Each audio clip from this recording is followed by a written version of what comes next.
Good evening, vinyl community. Seeking a thread here, gonna recap the year as it ends here. It is midnight, December 31st, last day of the year. One more day here of 2022, and I want to sort of give you a full roundup of my 2022 when it comes to record collecting. And sort of not just my favorite records of the year, but sort of some of the best used records I bought, the most excited about, sort of different little patches of different trends of listening and collecting that I went through. I'm going to talk about some artists who passed away. Yeah, just other little sort of bits and pieces of collecting sort of fervor that I went through. I added 531 records to my collection this year. That's new records bought. I went through at the end of the year, at the end of the week here, and just cataloged everything I hadn't put into my Discogs collection yet. And yeah, that's insane. I'm going to go more into that, I think, my first video of the year. But I have not listened to all of those, as you might imagine. Of course, I'm trying to listen to other things. But this could be a long video, so perhaps it'll be two parts. So let's get into this. We are listening to one of my favorite records of the year.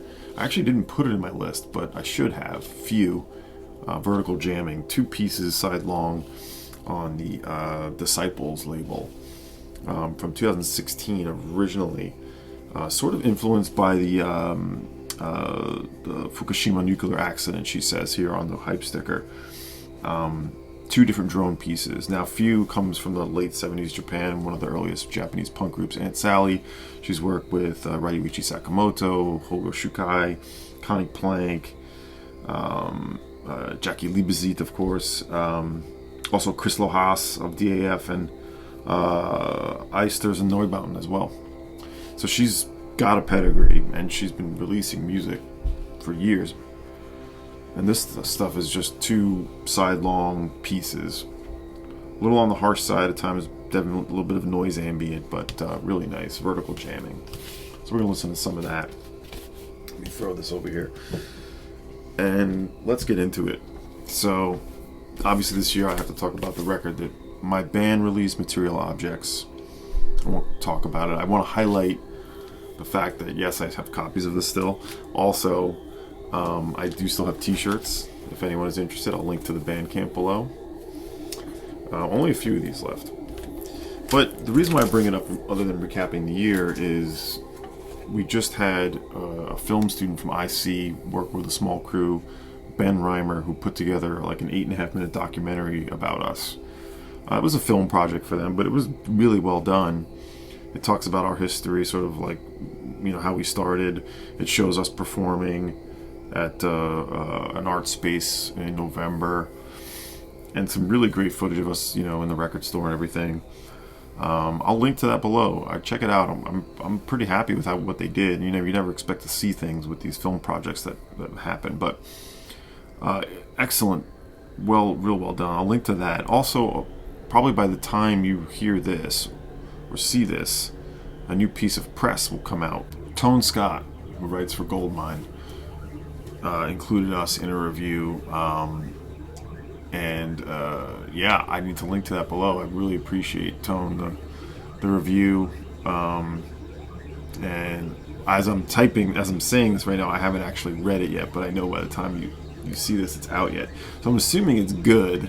So I'm going to link to that below. I'm going to link to the documentary, and I'll link to the Bandcamp if anyone wants to buy the shirt or the 12-inch EP, Content vs. Carrier by Material Objects, our band, and we are working on this new record too.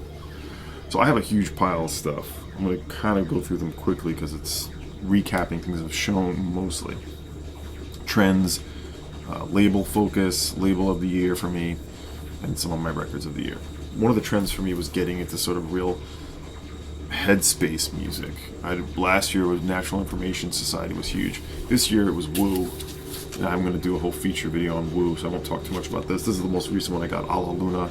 So the two Ives brothers, that was big this year. Also, Bitch and Bajas, a band I'd already been into, but I picked up Bitchtronics and the most recent record, Bahoscilators. Incredible psychedelic ambient sort of. Of course there was the Sun Ra, Switched On Ra 2. I showed that last time, but incredible head music, I like to call it. And I'm always looking for more stuff that's psychedelic in nature, but not necessarily psychedelic rock. It takes you somewhere. Bitch and Baja's, Woo. More to come on Woo. So that was big this year. Also this year, I've been sort of flirting with French jazz and sort of, dipping my toe in over the years. But this year I definitely pulled the trigger on some big acquisitions. Part of that through the Don Cherry connections over the years. Part of that, just various sort of reissues and names getting connected to jazz artists, and Stunt Rock Confusion, of course. Very much an influence there. This was a beautiful percussion record. Pierre Favre solos, or Abanaba, all percussion on this. This is on the Futura label. I'm not going to go, I've shown this previously. I just want to highlight this French excursion I've been doing. This was a big one for me. I've been streaming this one for a little while now on Futura also, and I was so thrilled to get this. One of the songs was featured in the Nurse with Wound comp, on the Nurse with Wound list. Jacques Thelot, Quand le son défiant aigu jeter la girafe à la mer. Incredible. Hard to call it a jazz record. Just great music. This one was directly from Stunty Apocalypse, Jean-Charles Calpin, and Daniel Humer, the Swiss drummer. This is incredible, incredibly rhythmic, sort of propulsive at times, electronic at times, jazz at times. On the Magic Bus label, only version of this you can get. I had to get this from abroad, of course. He played it a second time. Stunty streamed or showed it in a video years ago, and then did it again this year. I was like, it's time. Also Jean-Charles Capon, L'Universalitude, also on the Futura label. Beautiful album, so beautiful.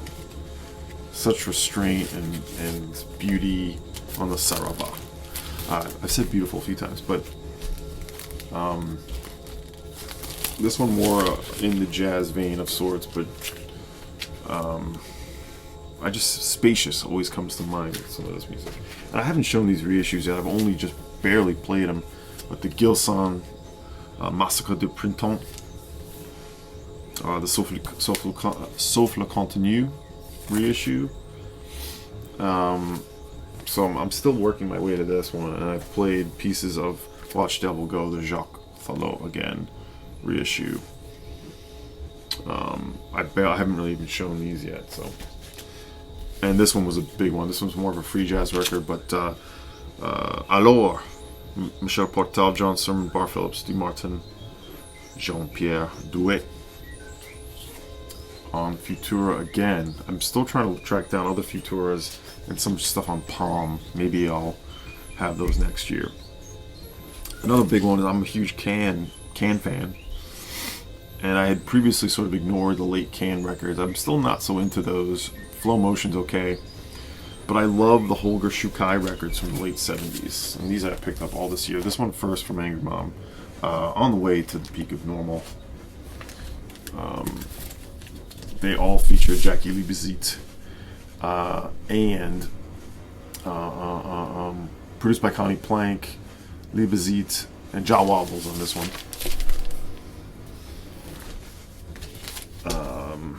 Is Erwin Schmidt on this one? This is Movies, the first one. This one's on Harvest.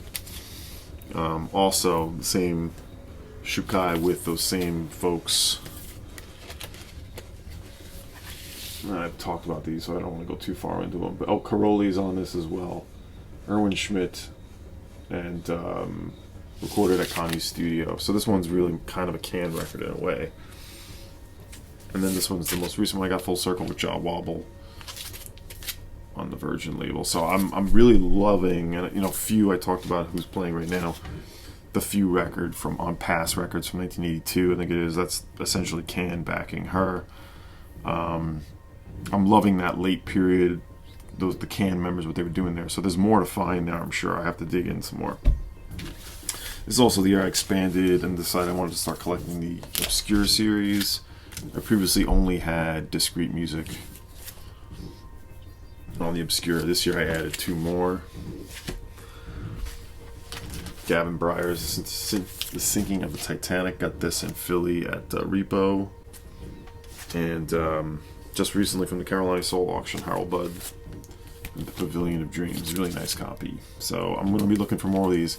At Repo, when I was there, they had like 3 others. I should have probably did it, but I know they had the Michael Nyman, the John Cage, and maybe one other, but I was just decided to go for the Gavin Bryars.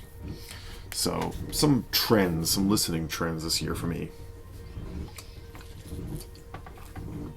Okay, let's talk about some of the artists who've passed as we continue to hear this Few record.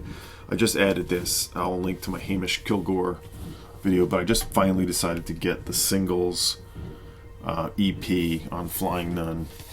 There's many different versions of this. It was originally reissued in a double 7-inch, but they decided to include it in a sandpaper sleeve, so that first press double 7-inches are always destroyed. It was an odd move, but then they redid it as a 12-inch.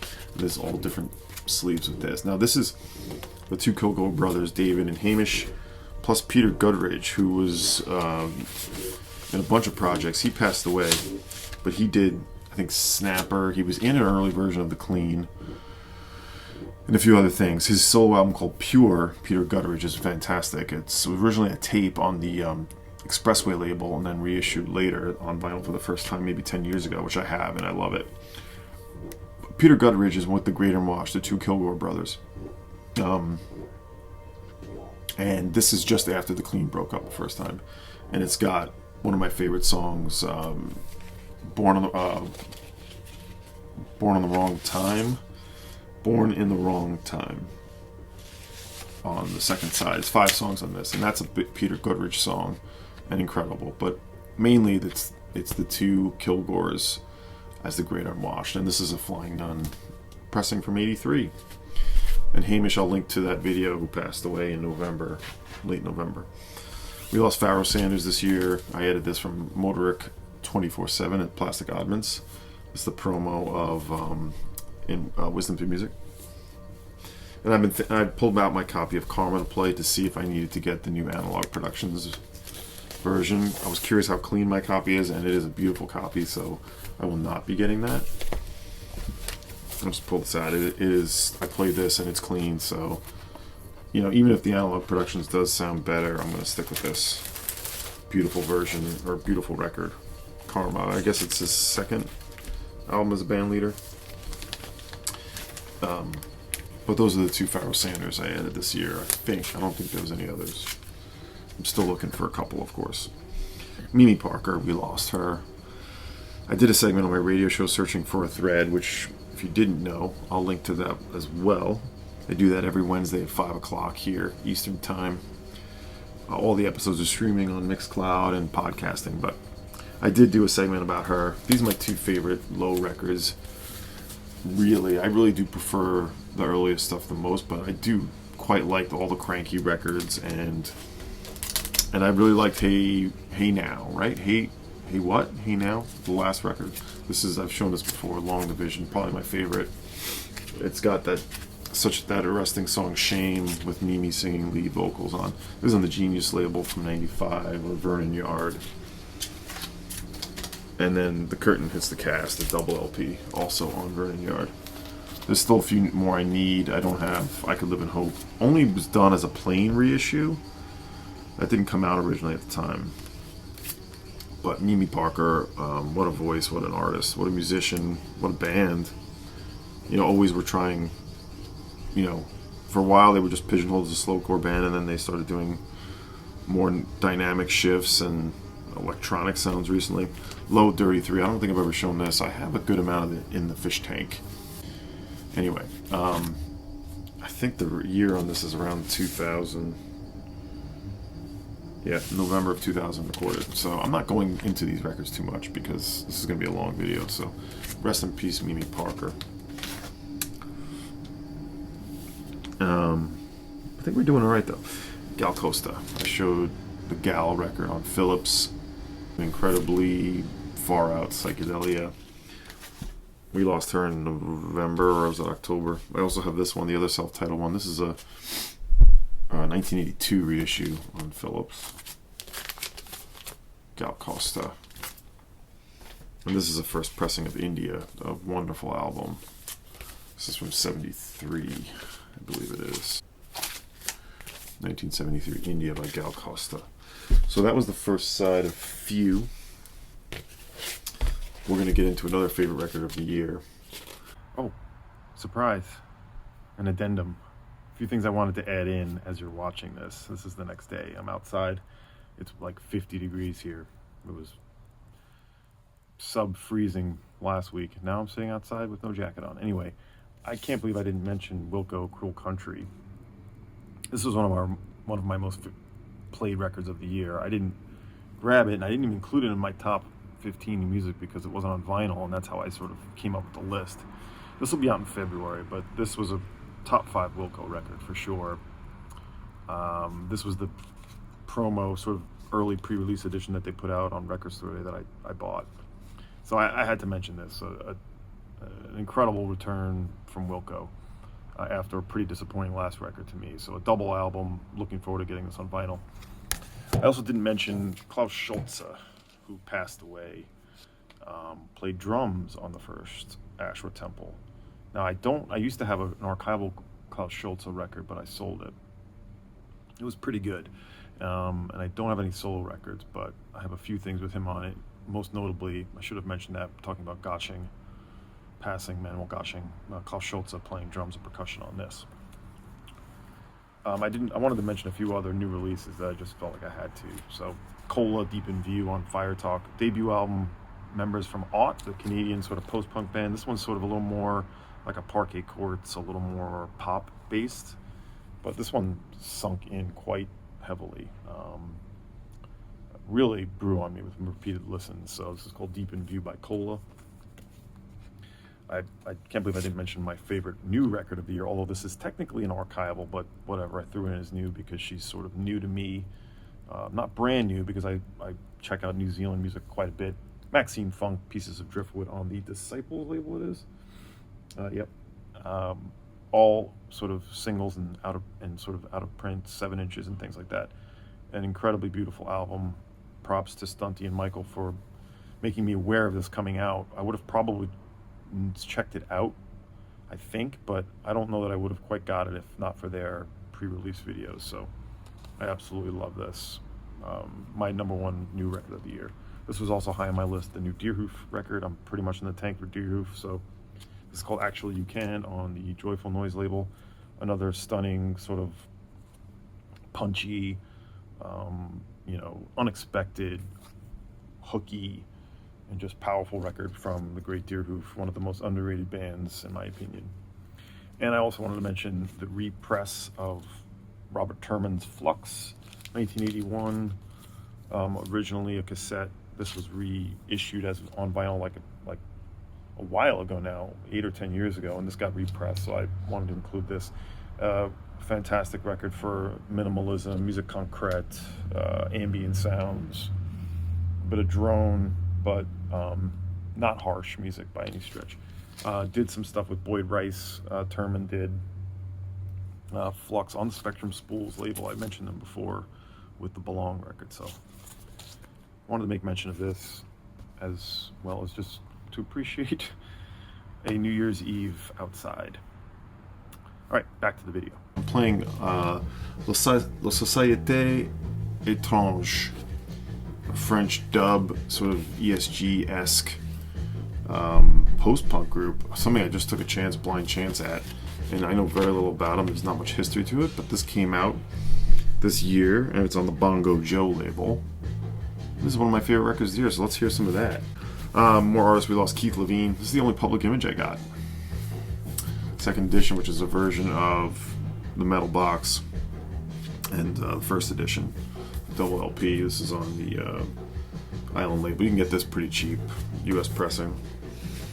Keith Levine, great guitarist.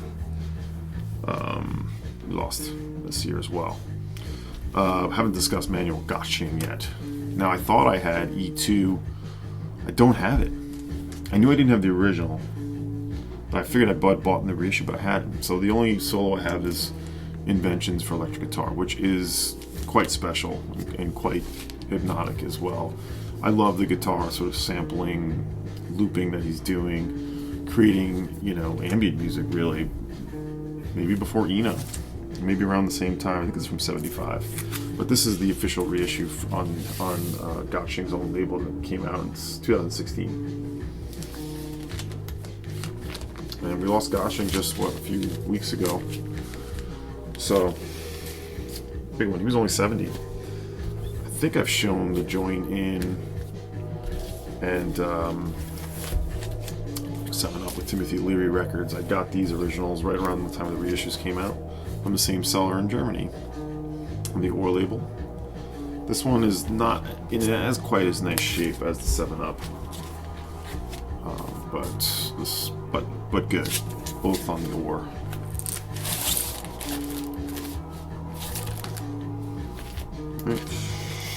Whoa, I like to show you.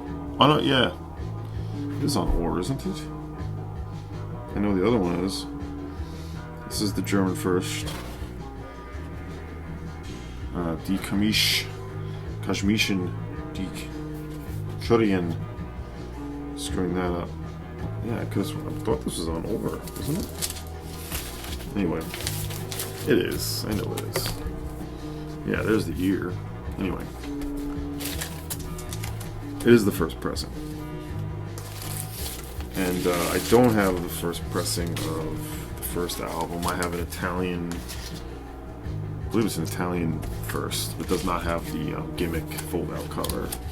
But this has gotten tough to get on the PUD or PDU label, right? PDU. Even this one I think is hard to get, so I don't know if I'll ever have the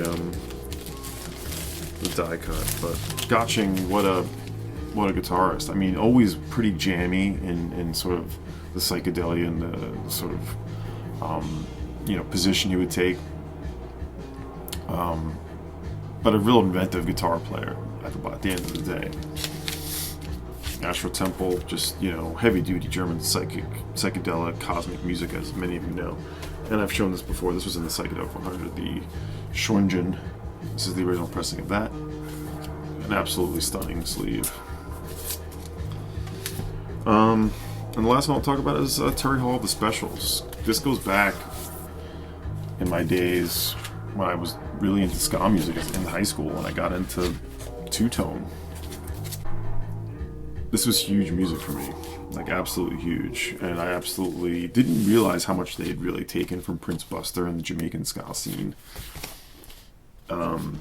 Like Enjoy Yourself is a Prince Buster song.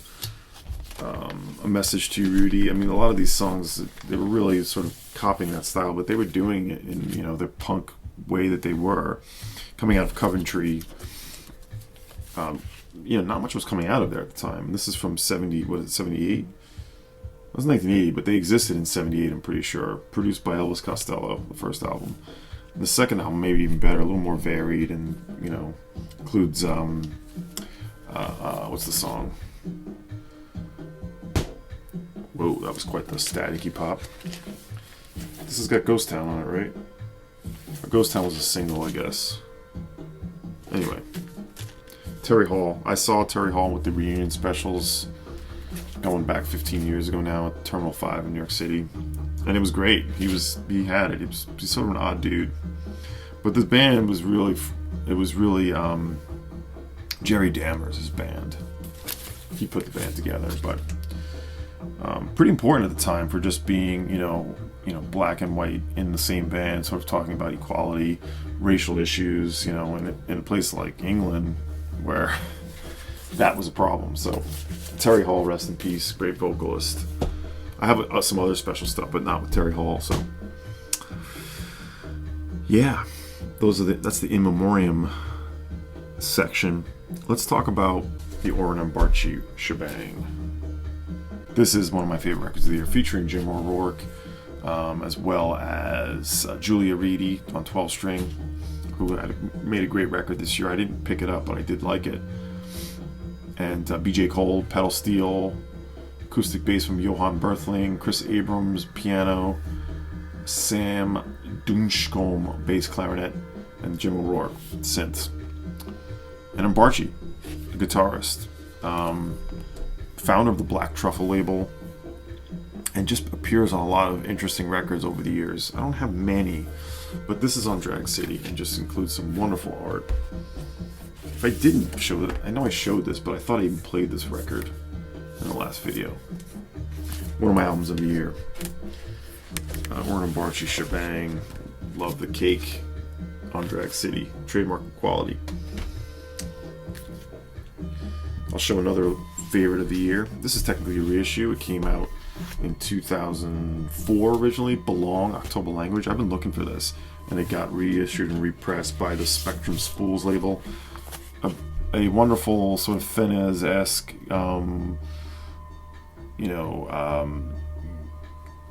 that noise ambient kind of sound, but definitely more on the ambient side, more sort of like pleasurable, I think. Written and produced by Turk Dietrich and Michael Jones, otherwise known as Belong. And the Spectrum Spools label sort of related to they got some static pops going. Editions Migo label. This is really one of their strongest records. It's originally, like I said, from 2004, and I don't know if it's been in print at all since, but I don't think it has. So when this got repressed, I had to grab it.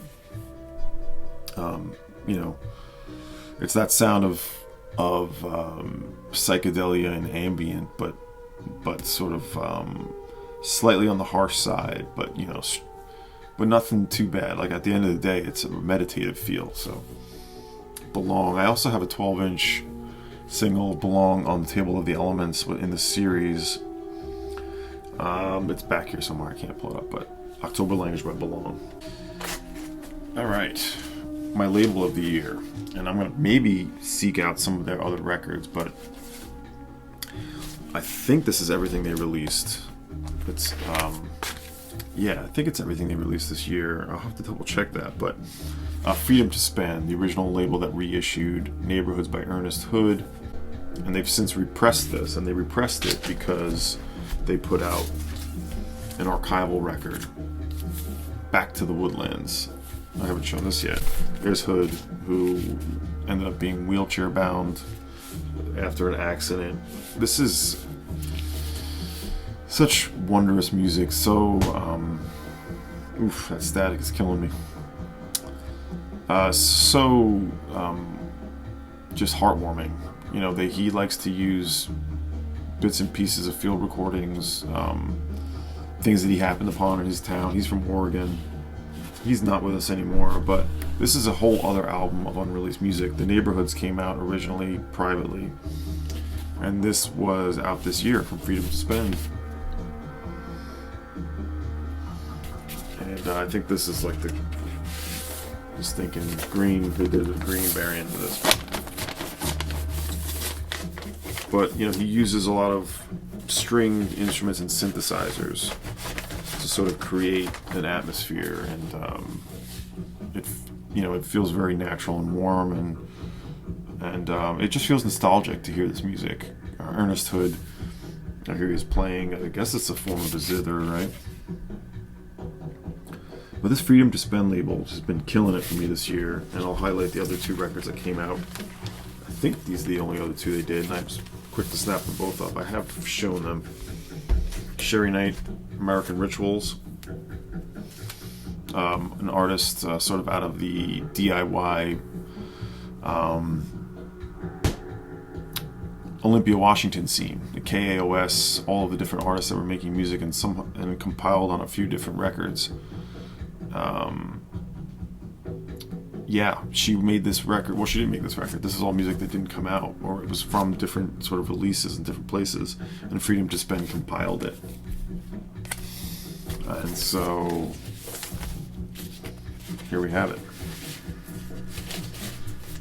Let's see if there's any. Oh, this is like an original art print that came with it. Very much an art rock, Laurie Anderson sort of approach to what they were doing. I wouldn't quite call it post-punk. I'd call it sort of arty, synth-based sort of, art rock, a little like Robert Wyatt, perhaps. That's Sherry Knight, and the other one that we have is one that I always forget the story of, but it's Universal Liberation Orchestra, an archival record, also on Freedom to Spend. And I believe this is a European of some kind, and it's recorded in 1986.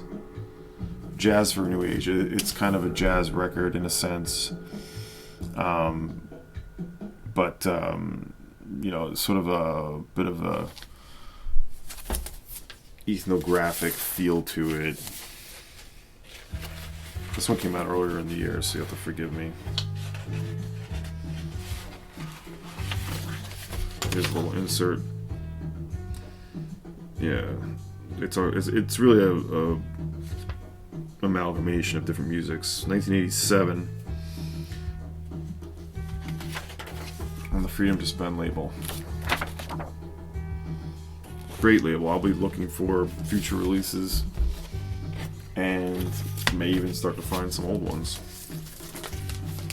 So that was my favorite label of the year, 2022. Now I'll show some other favorite records of the year. I had a giant pile. I showed this last time, the reissue of, I just have to take this out again just to feel it, on Thin Wrist. Thin Wrist Recordings, reissue from 1982 record, Surface of the Earth, New Zealand Noise.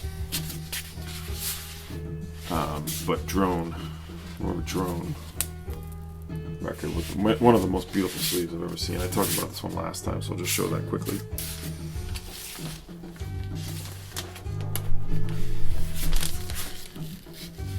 Yeah, in the winter the static is a problem here. So I usually use the carbon brush. I usually use the carbon brush that neutralizes it, but I didn't on this when I started it. This is one of my favorite jazz records of the year, Flock, featuring what's his name? Sarathi Korwar, who's done some other records for different labels. This is on Strut. Beautiful out there jazz. Somewhat groovy, but mostly sort of spiritual. Double LP on Strut. I talked about it before. You should stream this record and check it out and buy it, I think. It's self-titled, one and only Flock record that there is. Kind of not really much fanfare about this one, but I just found it to be incredibly uplifting music and put me in good spirits. And another favorite record of the year, and I didn't say it at the beginning, but I will put it in a link to my favorite. I did a top 15 new music, a top 15 archival, and a top 15 reissue. And this next record was definitely the top 15 archival, maybe probably my favorite record of the year, Punked by Faust. I'm going to play a little bit of this. From Virgin Records, 1974, recorded in Munich, and just totally locked away from Richard Branson. Faust screwed him over. They never showed him the music, and they kept the tapes, and they got dropped. And the music, I don't believe, has ever been released until it came out as part of the Faust box set, which I didn't get because I have just about everything. Even though I was tempted, I have almost all what's in there. I do have all the main records. There's one other sort of unreleased disc that was in there I didn't have, but this was also in there. And this just brings together all the best elements of Faust, one of the great German, less a Krautrock band, more of an experimental rock band, really bringing together the avant-garde and sort of the current German music that was happening at the time, and more so than any other band. They certainly have Krautrock elements to what they do, but they were really off on their own sort of planet. They would sort of divide up into different regimes and factions. Like the current Faust is, I forget who's fronting that, but on here is Zappi Diermeier, Hans-Joachim Ermler, Jean Hevre Perron, Rudolf Soana, Osasna, and Gunther Wusthoff. Let's play some of this. We've been listening to this guy, La Société Étrange. So let's hear Faust, Pumped, and then we'll talk about, I think we can almost get this whole thing in. I'll talk about some of my favorite, there was a lot of used finds that I loved this year that I was super proud to get and happy to get and happy to throw down a lot of money at. But these are my favorites coming up. Alright, so my favorite sort of grails or used records this year was stoked to get Cluster Zuckerzit, the one cluster I really felt like I needed. I think there's still a couple in the early 80s I want to get. But this is the original on the Green Brain. An absolute must-have minimal Krautrock record from 1974. Cluster Zuckerzit, Green Brain. Odyssey of the Oblong Square by Steve Reed. The only Steve Reed original record I have. I have Nova and Rhythmatism, but they're the reissues. This is on the Mustivic Sound label. Beautiful cover. I talked about this on the stream that I did. Well, let's not get too far into the weeds here.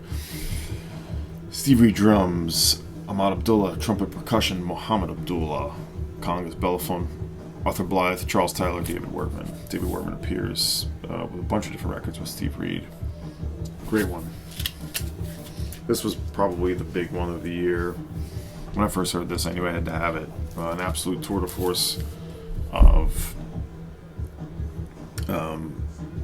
it's not just... It's overdubbed, it's percussion, it's a lot of different sort of, handmade instruments, bikes, but it's Cleve Posar, or aka Robert Posar, creating a truly incredible performance piece, really. There's just some moments on this that are just absolutely just the greatest moments, musical moments I could imagine hearing. It bridges the gap from jazz to ambient music to experimental to modern classical, making ambient music with percussion and echoplex, and I hope this gets reissued. The reason why I popped for it was because I don't know if it ever will, and a seller, Campo in Australia, put it up on Discogs, and I didn't know it was him. I don't really know Campo very well, but it came up, and the price was as good as it's going to get in my mind. I could be wrong, and so I went for it, and it was a fair price. And this is a beautiful copy. It's a completely clean copy. It has some marks on it that makes it look like it's not, but it plays like a dream. So, and I know some of these were, because they were sealed, a bunch were found, and it could be warped. So this one's stunning. So I played this probably more than any other record this year, and rightfully so. This is a 10-inch, one of the earliest 10 inches I added. As my Posar falls down here. It's 12 cubic feet, absolutely unbelievable, but completely under the radar post-punk LP EP, 5 tracks, and it's from 1982 on Cubic Music. This is a post-punk band out of the UK. The only thing they ever did was this 10-inch, straight out the fridge, by 12 cubic feet. I don't know if this will ever get reissued, but really exceptional post-punk, catchy songs, rhythmic, women on the vocal. That's what I prefer, so I had to grab this. Didn't make it to the US. I just finally decided to get a reasonable copy in the UK. Put that over there. I talked about these a bunch of times. Let's mention them quick. The first two Kraftwerks, my favorite era of Kraftwerk, and these are the original Philips in nice shape. These are hard to find in nice shape. One seller had them in Germany, and I think it was Black Plastic, my favorite German seller. Nice copies. VG+, better than when you get them. I won't show them again, but just to have the pylons, the cones, gotta have them. still have the reissue, but had to get the original This Heat, Black Dots, and Buffalo. Put it up on Instagram. They had it, and it made it through a weekend, and I was able to call up Black Dots and buy it. And hopefully Black Dots is recovering from a snowstorm. They had a leak in their ceiling in Buffalo with the ridiculous snow that's now all melting. They lost some inventory, but nothing too bad. I think they ended up only having to be closed for a couple days. But if you don't know This Heat, it's the two Charleses with Gareth Williams creating truly DIY sort of junk store, post-punk, and dub. It's the self-titled album from... It's funny because it's recorded in 76, but not released until 79, 80, and by that time they were already onto other things. But they recorded this super early in the punk era, so a must. If you don't... This is the kind of thing that bridges the gap for all music. People who don't necessarily care for experimental dub or post-punk or whatever. This is for everyone. This Heat. So, and last but not least, the one that I definitely pined and whined about to a bunch of people. You'll know who you are. Max Roach's Members Don't Get Weary. This is not the very first, but I'm happy to have legitimate second pressing. The is it Terror? I think it's a Terrorhawk pressing. CT from 1968. This is like a pre-Strata East record, essentially. You have Max Roach, Gary Bartz, Charles Tolliver, Jamie Merritt, Stanley Cowell, and the vocal Andy Bay. So it's like a pre-Strata record before it even existed. Strata East would come up in the next year or two. But the original copy, the original Atlantic, and this is probably like a 19 early 70s repress. The original one is on the blue and green label, and I watched one that was a promo go for like $400 something. So I got this for well under $100. It's that kind of record now. This is probably one you could have found for $20 not too long ago. But people even asking for stupid money on the reissue or the unofficial Scorpio reissue. And then there's a recent reissue on Real Gone, I think, that's probably helped level that off. But people were asking way more for this one, so someone finally was reasonable. And there it is, Max Roach Members Don't Get Weary. A truly spiritual and heavy-duty jazz record on Atlantic. So that's my 2022. We'll see. This is probably going to be a long video for you. I'll put all the links in the bottom. You've hopefully seen inserts of my year-end list. And it's been a good year. Next year, I'm going to make my first video pretty quickly. It's going to be I'm going to attempt to do things a little differently. We'll see how it goes, and I'll introduce that and tell you about that on the next video. But I had a lot of records to the collection this year, so I'm going to be probably enjoying those for most of 2023.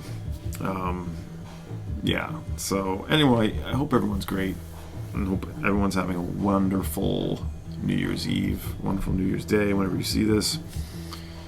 And yeah, I've been enjoying everyone's year-end list that I've seen. There's lots of cool things I'm taking notes on, and maybe we'll be purchasing, we'll see. Otherwise, that's about it, and I'll talk to you in 2023. See you, everybody.